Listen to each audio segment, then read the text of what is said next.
One of the things I noticed in your journal is that when you come home, there are the celebratory crowds there, and Mhm.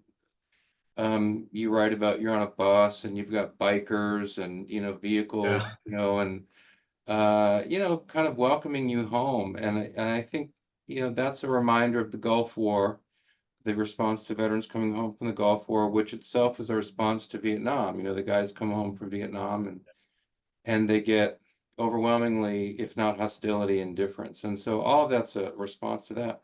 And you write in your journal about how, that was, how nice that was to be received that way.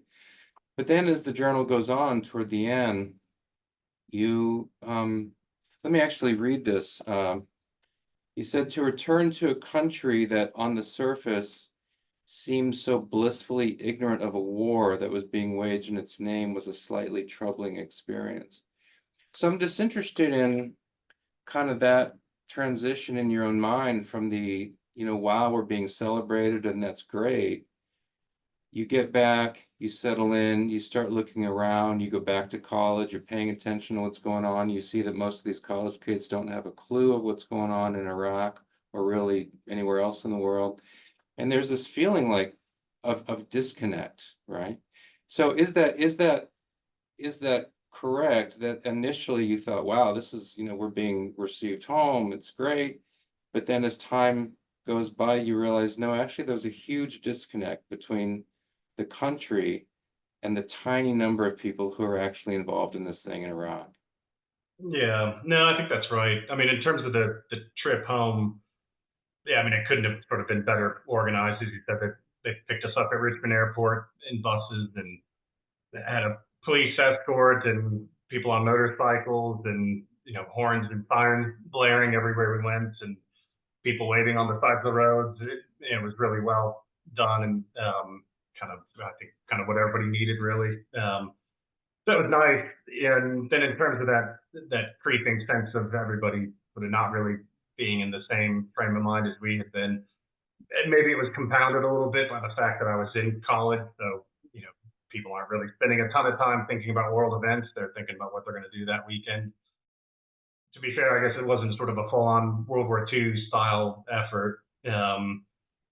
But but obviously, when you're coming back from it and when you've lost guys in your platoon, it feels like a very big deal. And you kind of get back and you realize most people. I remember one person saying, "Iraq is that part of Afghanistan?" And you sort of like slap your head and think like, Oh, "Good God!" So yeah, wow. there's a pretty clear disconnect here. When people had heard that I had gotten back from Iraq, they were pretty effusive in most cases. It wasn't that people didn't care. It was just as you walk around, you realize like this is not impacting most people's lives and not something that they think about on, let alone a daily basis, but even a weekly or maybe monthly basis. Aside from that core kind of part of the citizenry that is sending their family members over there. But if you're not part of that sort of cadre, then you're pretty disconnected. It's kind of one other blip in the news cycle. So yeah, it was a little bit jarring. And being kind of a young age, it was a pretty impactful event in my life. That age, early 20s, where up to that point, my life had been kind of like a lot of kids, little league baseball, high school, into college. It was a pretty jarring event. So you kind of come back and you feel like things have changed, and it hits you that no, it's changed for you maybe, but not for most people. Right. And so um, the word that's come up in discussions with other combat vets who've come home from Iraq or Afghanistan is a feeling of almost being an alien of sorts, because, especially in those first few months or that first year or so, where inevitably your mind is continually going back to this hugely important thing that happened to you, but the recognition that unless there are other veterans close by, there's no one that you can really talk about it with. And folks may find out that you served in Iraq and they'll thank you, but they don't really know. And yeah, I mean, was that part of the feeling like you have this profound understanding of something that's really big, that was transformative for your life, for the world. I mean, it was a huge Mm. event of global significance. But you're surrounded by people who they may read the newspaper, but at a deeper level, they just don't get it. And that does that put you in kind of an alienated kind of place? Yeah, a little bit. Yeah, you felt a kinship when you met anybody who'd gone overseas. You know, even if they were in a different unit or a different branch. Um, you immediately start kind of trading stories. And I think for me, it was a little bit compounded because a couple of the guys that were in my squad, we weren't a very big squad, but a couple of them had signed up to, sorry, one had signed up to just stay and do a back to back deployment. So when I got back, he's still over in Fallujah. Um, and then not long after that, they took volunteers from all three platoons in our company to sort of form a provisional platoon to send back over. So kind of as soon as that one guy got back, this provisional platoon went back over, and they had some guys from our squad. And at that time, I had gotten out of the Marines. But you see, you had this continuation of guys who you were very close to, who were still there effectively from the day I left Iraq. There were still guys there for kind of the next, I don't know, 18 months or something like that. So you think of your very close friends that are, you know, out there doing combat op. Um, it was a little bit tricky to get back into college and, you know, like try to line up where what party are you going to go to this Friday night sort of thing. So yeah, that adjustment was pretty stark. Well, let's go back. When did you decide to enter the Marines? Now you're Marine Reserves, right? So, but Yeah. you made that decision to, you know, go through Marine boot camp and to serve as a reservist. When did you do that? Yeah, so I actually signed up in 2000. So it was all pre 9/11.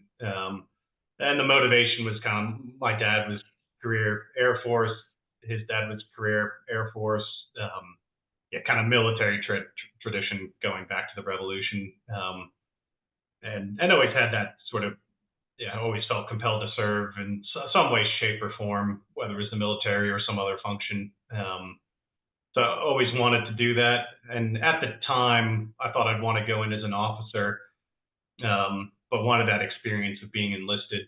Yeah. So I thought, you know, I thought it might be a nice way to do it where I took a year off between high school and college, did a little bit of traveling, then came back home, went through boot camp and all the initial training, and then kind of wrapped that up, and then went to college for the next month. And my plan was to sort of do the reserves for 4 years of college, then go in as an officer after the fact. So you go through Marine boot camp and all that before 9/11. What impacts or what change did 9/11 make for you? And when you go into the Corps, the Cold War is over. Mm. Um, there's no obvious big adversary out there at that time. Then 9/11 happened. So how did 9/11 kind of change your own thinking about the fact that you were in the Marine Corps? Yeah, it was a little bit jarring, as you can imagine. I remember before I enlisted in the Marines, speaking with my grandmother, and she grew up in Germany and was in the German Air Force in World War II. And she was strongly opposed to me joining the Marines. That if you're going to join the military, go in the Air Force. Um, and I remember telling her, thinking, "No, your old grandma. Like, there's no wars, there's no enemy right now. Like, I'm going to be in the reserves, and you know, the odds of me sort of seeing combat is slim to none." Then I remember speaking to her the day of 9/11 as the sort of smoke was billowing out of Manhattan, and she said it looked like her hometown during the war in Germany because they were sort of getting bombed, and it kind of, yeah, slapped me in the face that maybe this old lady knows what she's talking about. And then, you know, like a lot of people, just sort of transit to the TV, and then I got a call from, I think it was my squad leader or platoon sergeant at the time. It was almost like, oh yeah, that's right, I'm in the Marines. If something like, you know, they were just calling to check in and make sure that everybody's available if needed. And yeah, it kind of reminded me that I'm not necessarily a complete bystander watching these sort of events, that it could have a more Yeah. direct impact on me. What was your disposition? You know, was it I'm a Marine and I'm ready to go, or what was your own thinking? Yeah, I mean, at the time of 9/11, of course, like a lot of people, was angry, and if there was an enemy, I would have loved to have been called up. Was pretty disappointed when we didn't get called up for Afghanistan. I had a friend in an LAR, light armored reconnaissance unit. They got called up and deployed. So I was pretty jealous. But obviously, leading up to Iraq, it was a little bit of a different story. Yeah, hard to sort of go back in the time and remember kind of how I was looking at the world. But I think, like a lot of people, was a little bit skeptical that there was really a threat there. And then by the time we were deployed, it'd been over a year since the invasion, so it was pretty clear that sort of the main impetus behind it, the weapons of mass destruction, that wasn't playing out. Well, yeah, that's what I wanted to ask you then. So you go into Iraq in 2004, and by that time, I think the search is still underway for the weapons of mass destruction. And, I mean, we should say Saddam Hussein had some, there was stuff there, but not nearly to the extent, not found anyway, that, President Bush was speaking of. So what did the war mean to you? Because, I mean, the primary reason we're going into Iraq is because, we don't want these weapons of mass destruction getting into the hands of the terrorists. We're going to deal with it there. We're not going to deal with it in New York City again. We get there and we find out, well, what he has doesn't amount to that kind of threat. Um, so what did that war mean to you? And maybe the way to think of it is, as you're flying over, suppose the Marine sitting next to you says, what is this about? Why are we going to Iraq? What do you think you would have said in 2004? Yeah, I think at that point in time, we at least all the guys I was around, we sort of recognized that there was no real kind of national effort. There was no kind of clear threat that we were trying to eradicate. To be sure, Saddam Hussein was a bad guy, but was there an imminent threat to the U.S.? I think at that time we knew there wasn't. So it felt more like maybe a personal adventure. You're being deployed to a war zone, but there was not like this cause that we were excited about being deployed because we were going to protect the homeland or something like that. There wasn't that kind of feeling to it. So in terms of just motivation, you're following orders, you're being given orders, so you follow orders. That's one motivation, just follow the orders given to you. Is there any other motivation besides that? Is the primary motivation survival? I'm going to survive and I'm going to do what I can to help the Marine next to me survive, and that's pretty much what it's about. Yeah, a little bit. I mean, the Marine Corps obviously has an esprit de corps where, when we were deployed, and we were combat engineers, so effectively 3 platoons of combat engineers, and then the way it works is we're integrated into an infantry company to sort of augment and bring our particular skill set. So in the case of Iraq, it was sort of a bit of urban breaching. We did come across a few landmines, which we take care of, but outside of that, it was primarily just similar infantry type of role. So yeah, I mean, I suppose in terms of the particular motivation, you don't want to join that particular infantry company and be a sloppy unit, or be sort of parked in the rear. Like, you want to get in there and do your part. There's a motivation just being in the Marines to strive for excellence. So I think if I'm being perfectly honest with myself, I think the biggest motivation was I was worried about getting deployed and then sort of just sitting on base, I don't know, moving equipment around or something like that. I mean, as I said, almost viewed it a bit more as a personal adventure. At the time, I wanted to see combat and wanted to be involved. I didn't want to be sort of parked in the rear. 40 opening up, they got eyes on right now. Come on, baby. Get some.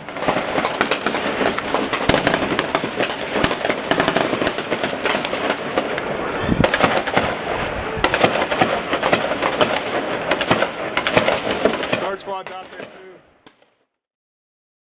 I think in your journal you mentioned it's partly also about just discovering whether or not you will rise to the occasion.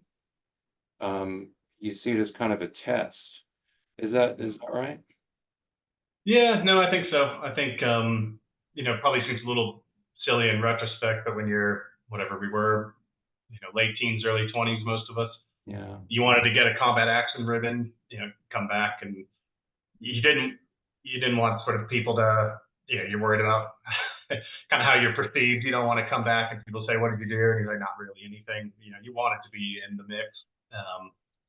And I think, there's a certain type, if you're signing up for the Marine Corps, for a combat arm, MOS, occupational specialty, you've got that certain motivation. You don't sign up for that and then say, "I really don't want to be involved."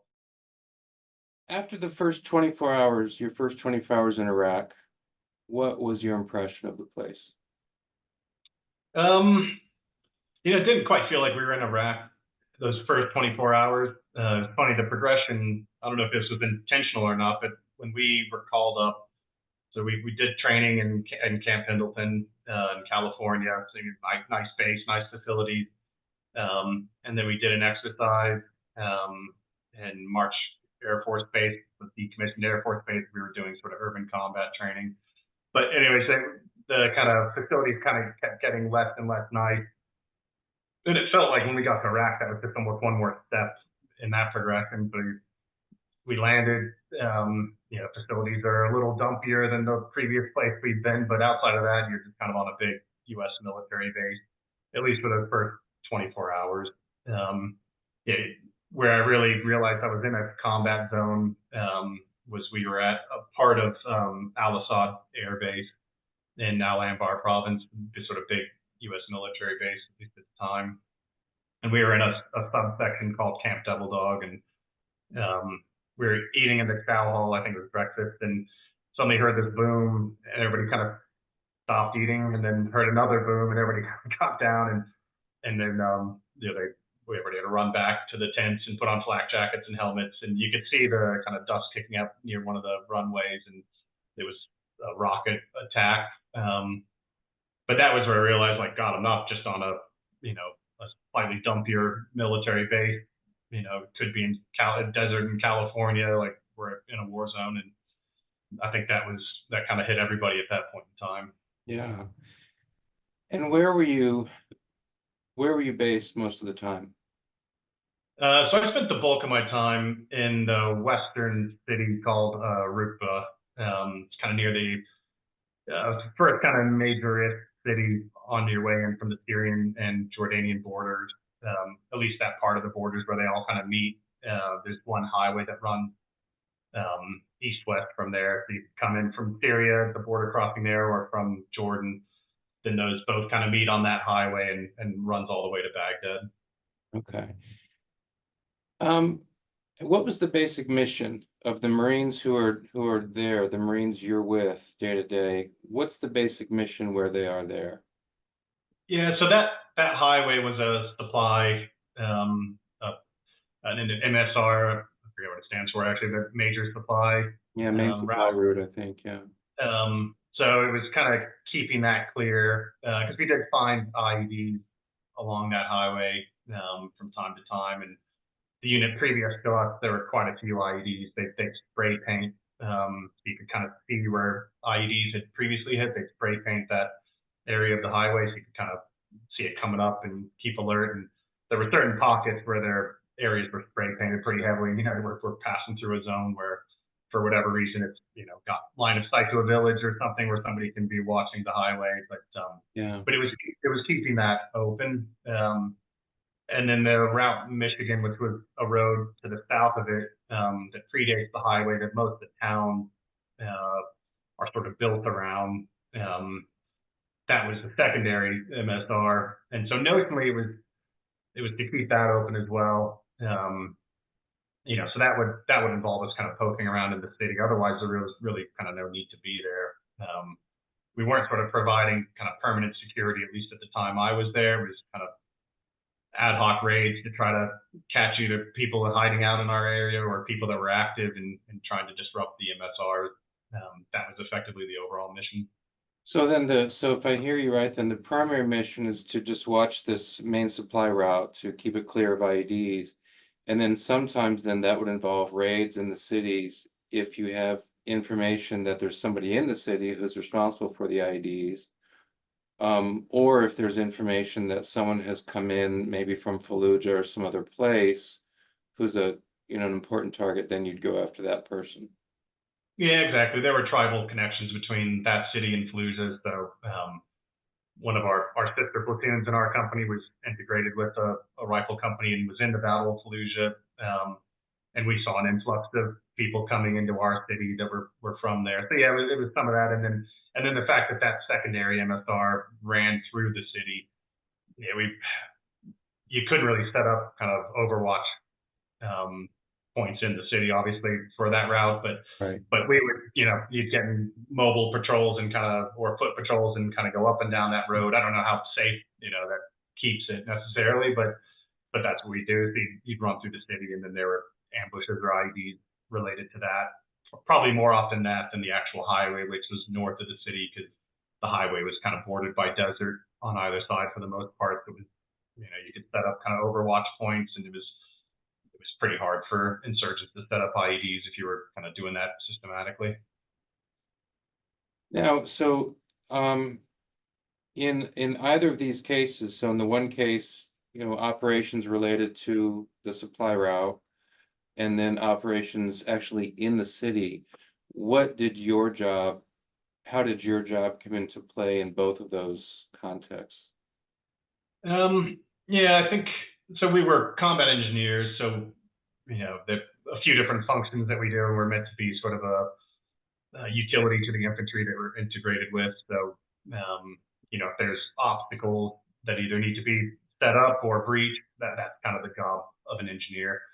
Now that's a little more common in kind of a traditional combat role, as you sort of see in Ukraine now. You use engineers, fire a line charge into a minefield that detonates all the mines and that sort of thing, to attack hardened positions and breach them, or to set up hardened positions for defense.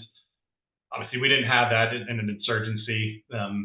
So we did come across a couple landmines. So they'd call us up, we'd identify them and blow them up. On raids, we'd oftentimes be part of the breach teams if we were needed to sort of blow in a door, which didn't happen very, very often.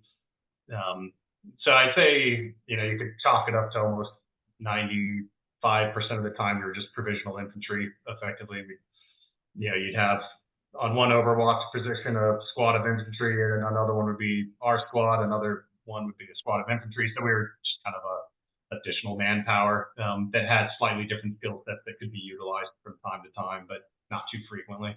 Yeah. Your journal raises one of the challenges, or it raises the challenges that arise when you're fighting an insurgency, an enemy that doesn't wear a uniform.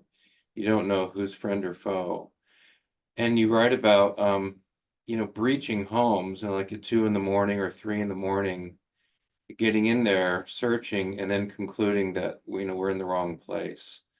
Yeah. I wonder if you could just kind of reflect on that, because obviously from the insurgents' point of view, it seems to me, if you've just breached somebody's home who's not with the insurgency, from the insurgency's point of view, that's a great thing, because you just helped their cause, right? Is this one of the challenges that you guys face, that you'd get info, but you realize this info wasn't reliable? I mean, who knows if this guy had a beef with that guy and called the Marines and lied about him and led to his house getting raided at 3 in the morning.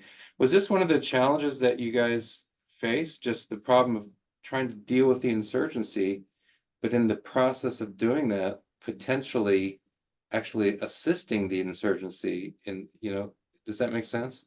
Yeah, no, I think so. From my viewpoint when I was there, it certainly seemed that way. One thing that surprised me was the kind of the domestic politics, I guess, for lack of a better word, or the tribal politics. I recall one night sitting outside the city on an Overwatch position, and we saw IEDs going off and heard shooting, and we went to a source to ask what was going on. It was kind of two tribes were fighting each other. which was kind of shocking.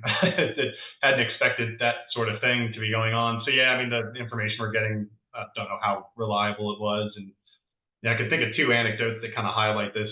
One time we were ambushed, and some of the infantry guys were coming up a road, and they set up their ambush pretty well. They kind of attacked where we were, knowing that this infantry group on an overwatch would come up the road to our assistance, and they got ambushed as they were coming up that road.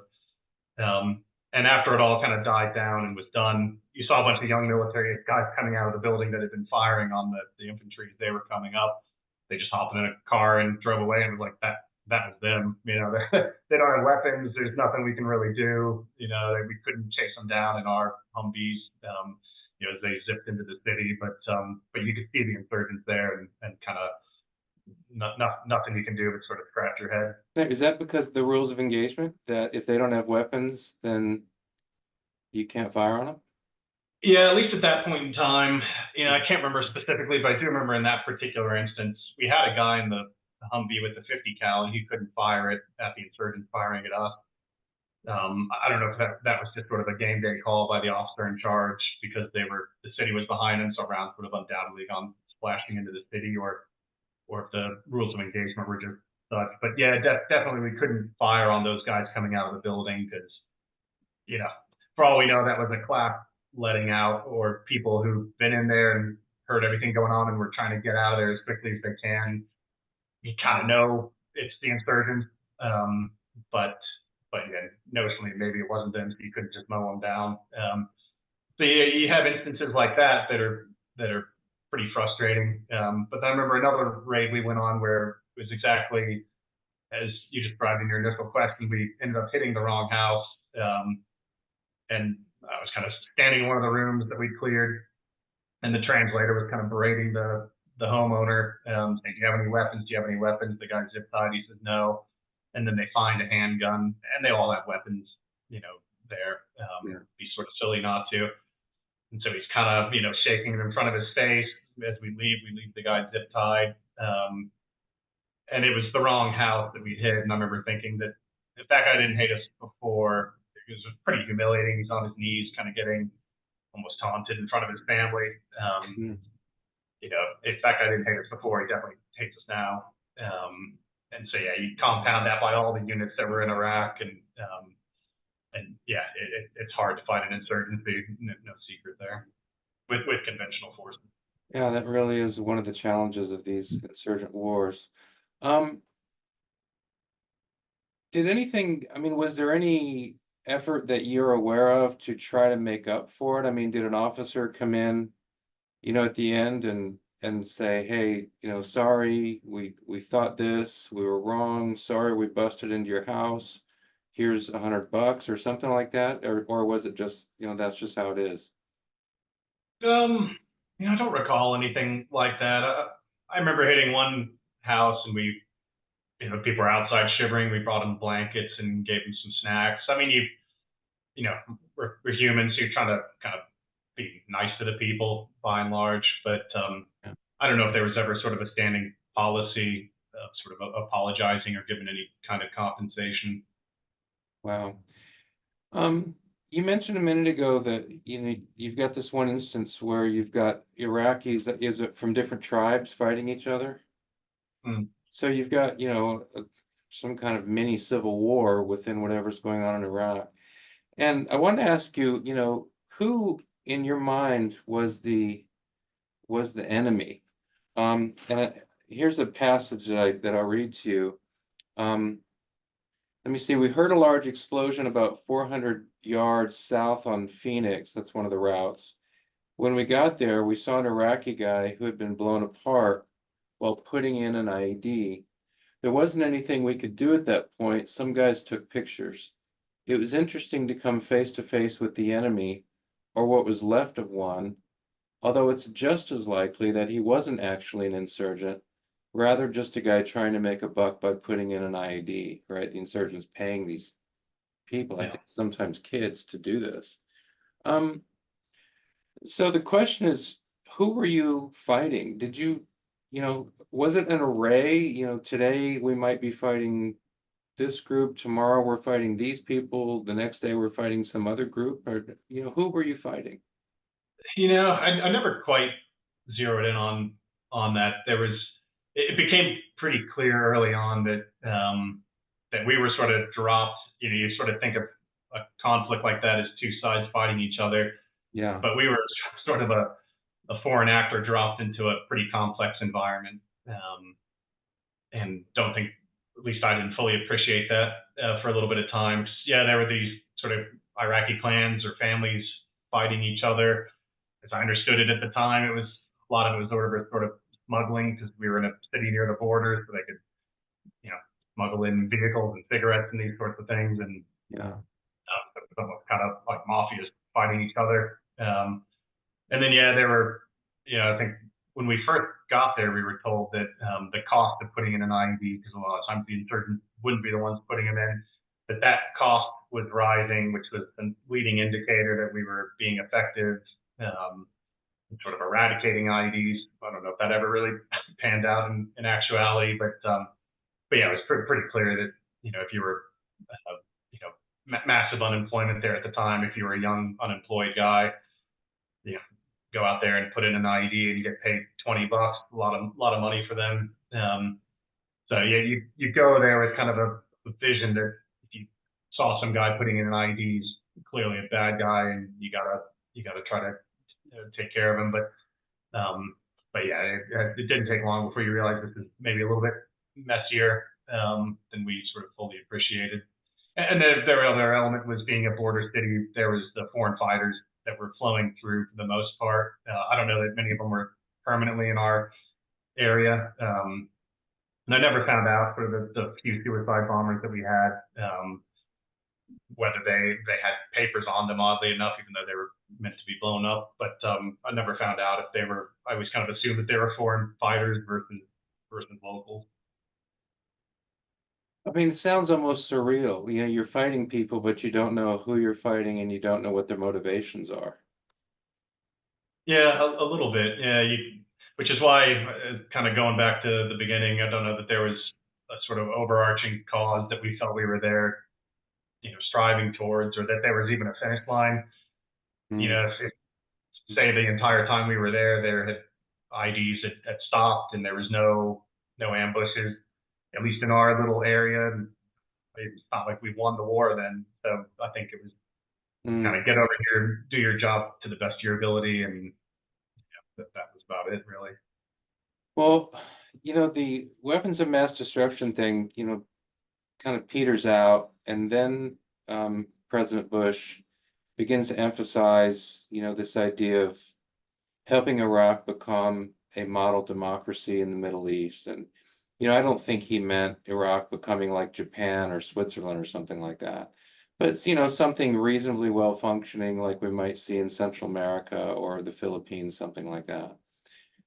Based on your experience, let's say when your 7-month tour is done, did you find that plausible that Iraq could be a somewhat well-functioning country that other countries would look at and say, here's a reasonably well-functioning democratic society? No, I didn't. I don't think so at the time, anyway. I think he's maybe evolved a little bit, but at the time, and I maybe even wrote about it in the journal, but I certainly remember talking to people about it at the time, that I thought we probably flipped out Saddam, with a sort of Sunni leadership, with flipping that out with Shiite leadership that will be equally brutal in most likelihood. And I think it's sort of proven out that that was the case, at least initially. Sort of Iranian supported Shiite, so I don't know that we advanced America's interests necessarily. And I think we kind of knew that at the time. And to be fair, I think the other perception I had on leaving was it does take a bit of, I don't know, hard leadership or brutality to sort of organize that country. You can't go in there with a soft hand, was at least the impression I had. So it does take pretty strong leadership and a style of leadership that we would probably view as borderline brutal. But that was my impression at the time. And to be honest, obviously being part of that GWAT generation, I've kind of followed how things transpired afterwards, and I think it's kind of played out that way in some regards. Sounds like, part of what you're getting at is the recognition that we're talking about a profoundly different culture, right? And, one of the snippets I have from your journal is you say that communicating with the Iraqis was like talking with aliens, right? And, all you mean by that is you just realize these folks just see the world in such a radical, or I'm assuming what you mean by that is that these folks see the world in such a radically different way, that our visions of the world, our visions of reality are just mutually incomprehensible. Is that interpretation right when you'd say that it felt like talking to Yeah. aliens when you're in Iraq? Yeah, 100%. I think what led me to write that at the time was we were speaking through the translator with a group of men, and they were kind of mocking us, saying that they heard that the Marines had lost in the Battle of Fallujah and that God had dropped camel spiders on us, and sort of said that fully in earnest, seemed to absolutely believe it. And it was kind of like a bit shocking. Obviously you kind of think like, wow, we're you look at our society and we're worried, will the Fed cut rates by 50 bips or 25? And you go there and it's like, this is the world that this guy lives in. Yeah. So, it's different. So trying to explain democracy to them or something like that, it's so just to repeat that story if I hear it right then. So this Iraqi guy tells you that the Marines were defeated in Fallujah because Allah dropped a bunch of spiders on them from the heavens. That's what he said, and we didn't have a ton of interaction with the Iraqis, so maybe we just happened to catch a crazy old guy. But that's what this group said, and they were kind of taunting us about it. They fully seemed to believe it, and the translator said that's what they think, and we tried to explain to them, no, that it was it was subdued. Now the election's coming up, and people will be voting, and that was it was just, you weren't talking to each other. You kind of realized pretty quickly that this is pointless. We live in different worlds. Just mutually incomprehensible realities. Yeah. Yeah. If you think back on your 7 months, I wonder, and maybe you've already answered this, but I wonder if there are either two missions or 2 days that especially stand out in your memory. Yeah, probably the elections, which took place in late January 2005, stand out for a couple of reasons. So for background, we'd go out on sort of multi-day rotations outside the wire. So I don't know how common that necessarily was versus sort of doing ad hoc missions, but that's how they ran operations in the area I was in. You'd go out for sort of 3 or 4 days and then come back for a few days and kind of do these cycles outside the wire. And at the time it was a little bit miserable, cold over winter time and everything else, but it did allow you to kind of get into a bit of a routine versus going out for 12 hours and then coming back. So anyway, we were on an off cycle leading up to the election, and 2 things occurred. One is that part of our platoon that was in Haditha took some serious casualties. So we were kind of an understrength platoon to begin with. I mean, if I remember right, I think we had 27 Marines, and 4 were killed in an ambush, and I forget how many wounded, sort of 4 to 6, something like that. Varying degrees. Some wounded badly enough to be sent home, some sort of came back to the line. And so we got word when we were on that off rotation of that happening. And it coincided, it happened the same day with a helicopter. Marines, a couple helicopters were coming out to our base to help us with the election. And of the 2 helicopters, one that was most loaded with Marines went down. I think mechanical issues, something like that. It wasn't enemy fire. But it killed something like 31 Marines and 1 sailor. So it was, leading up to that next election rotation, you kind of had these 2 events hit at the same time. And then we kind of turned around and went right out. And then, we secured sort of the police space within the city in that rotation. The voting was actually took place outside the city. Nobody really voted, at least where we were at. We were meant to sort of add security inside the city, encourage people to vote. I don't really know totally what the purpose was, but we went in there and you kind of spent the day getting mortared. There was some small arms fire, IDs on the patrols that were kind of roving out from the police station. So that was probably the only period where it kind of felt like an actual intense kind of war.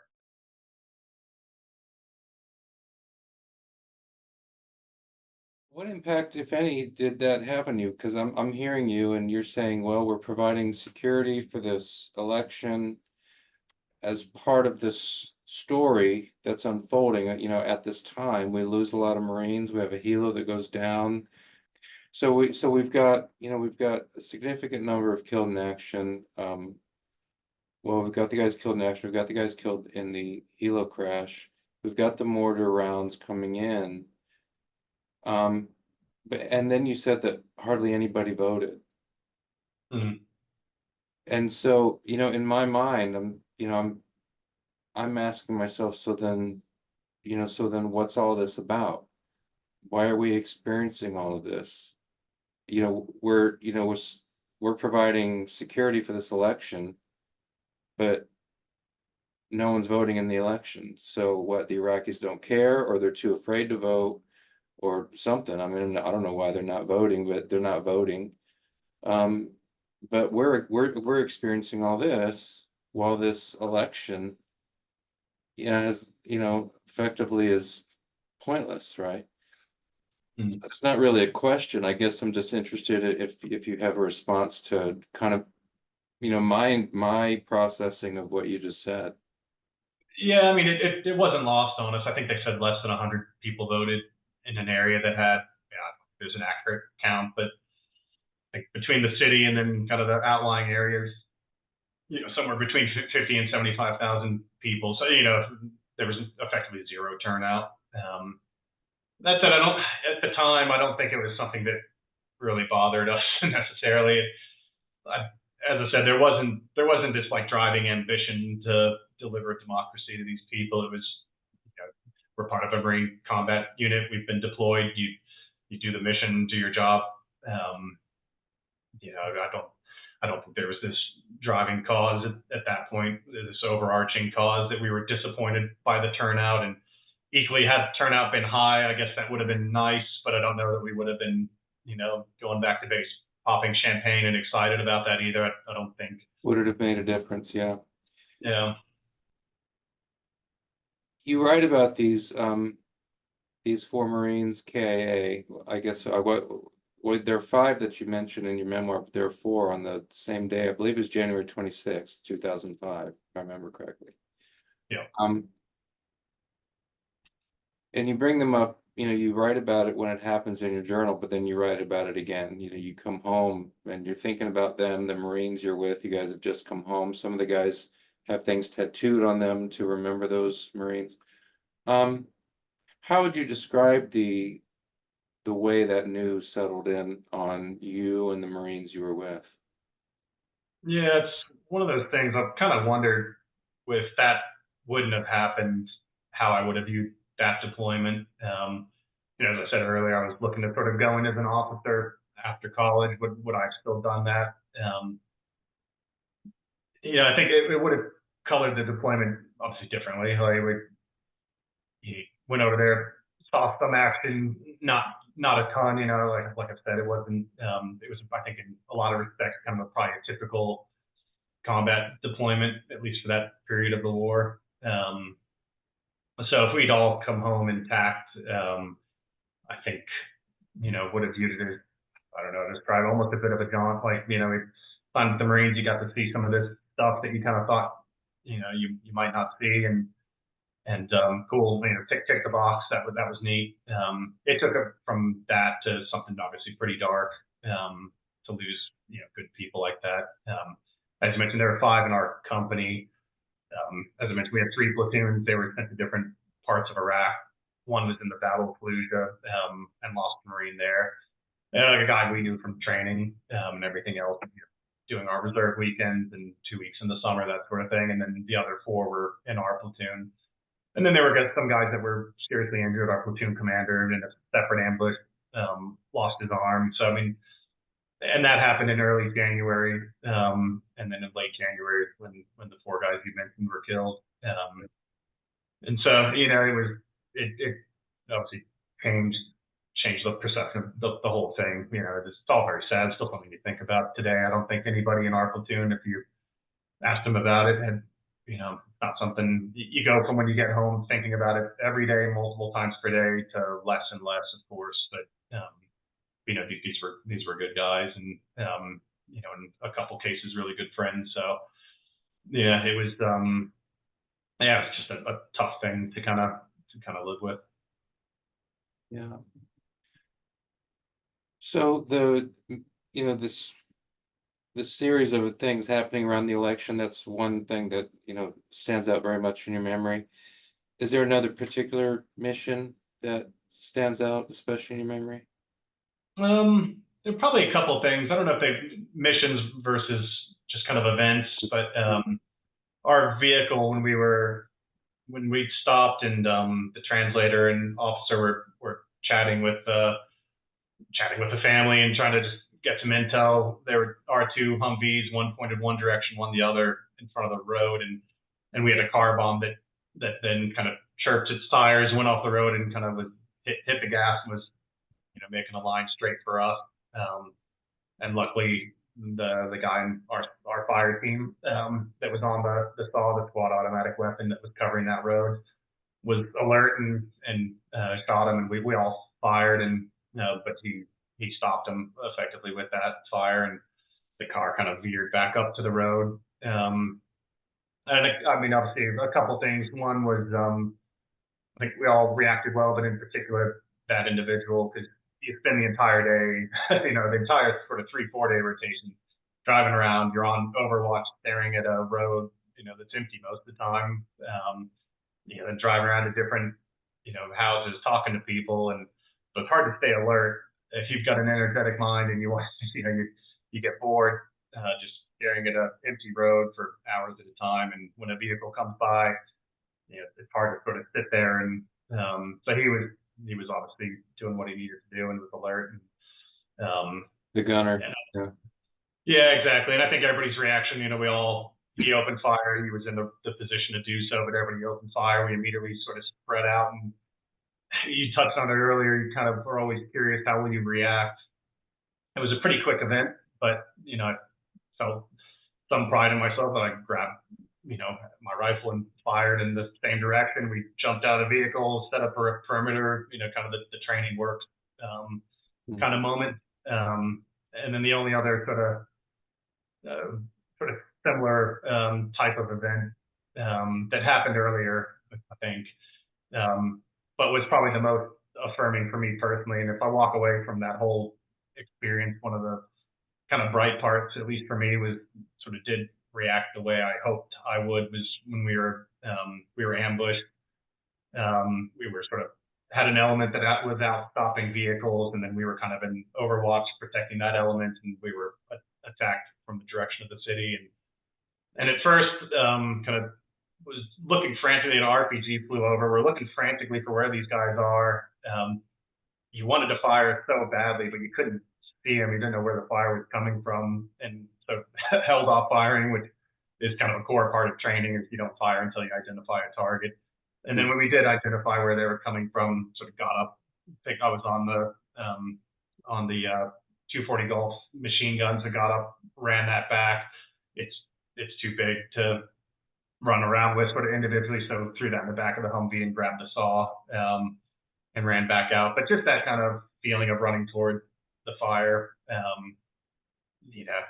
instinct was something that I kind of carried with me. It's not to sort of pat myself on the back, because a lot of people obviously did a hell of a lot more. But for me personally, it was something that you always kind of wondered how you react. Would you kind of freeze up? Would you sort of hunker down? And so it felt good. I'm sort of proud of myself that was my reaction in that scenario. So there were some vignettes like that when I think about that time, that things like that pop out. I mean, don't get me wrong, it was 98% boredom and tedium, but there were some events that came out of it that, in addition to the good friendships that you look back on and can think about. we had Iraqi allies. Mhm. Although I'm tempted to put that word in quote marks. I mean, did you feel that you could trust the Iraqis in uniform who served with American forces?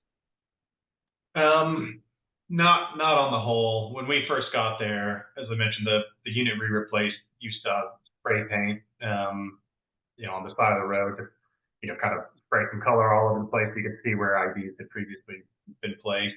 Um, and one of them was in front of one of the ING, the Iraqi National Guard kind of checkpoints on that main supply route. Kind of not too far in front of it. There's nothing else around there. So if you were setting off IEDs, there's just sort of nowhere to, aside from open desert, there's nowhere to do it from. So pretty early on in our rotations, they told that ING unit to take down their checkpoint and get out of there. And surprise, surprise, IEDs didn't happen there anymore. So yeah, I think we never really had that kind of operational cohesion with the Iraqi units. Towards the end, we did get units that were made up of PIs from the south, and they were a slightly different caliber. And one of them was sort of more of a, at least they described themselves as a special forces type of unit. I don't know if they were, but they were pretty switched on when we do stuff with them. They were there to actually sort of try to do the mission. And they were useful in terms of speaking with the local population and that sort of thing. So yeah, there, I guess, range of quality, but and then the Iraqi police, there was sort of zero trust there. So yeah, I think a real range of quality, but no, not anybody necessarily rely on. How would you say those 7 months in Iraq changed you? I mean, so how is the Adam Davidson who flies out 7 months after arriving? How is that Adam Davidson different from the one who arrived 7 months before? It's hard to sort of say if there was a clear radical difference, or would my life have diverged in a materially different way had I not been deployed. Who knows? I think it probably made me a little bit, oddly enough, it made me maybe a little more ambitious in life. And I only say that because, you see guys that were, deployed with you and that didn't come home. And I don't know, it kind of left me anyways with that sense of like, oh, I got to do something here, And like I said, it's not something that plagues me and I think about constantly, but every once in a while I'll look at my kids and think, these guys should have had families. I better do a damn good job of raising these kids and making them good citizens and trying to do something with myself. Yeah, that's probably the most impactful piece.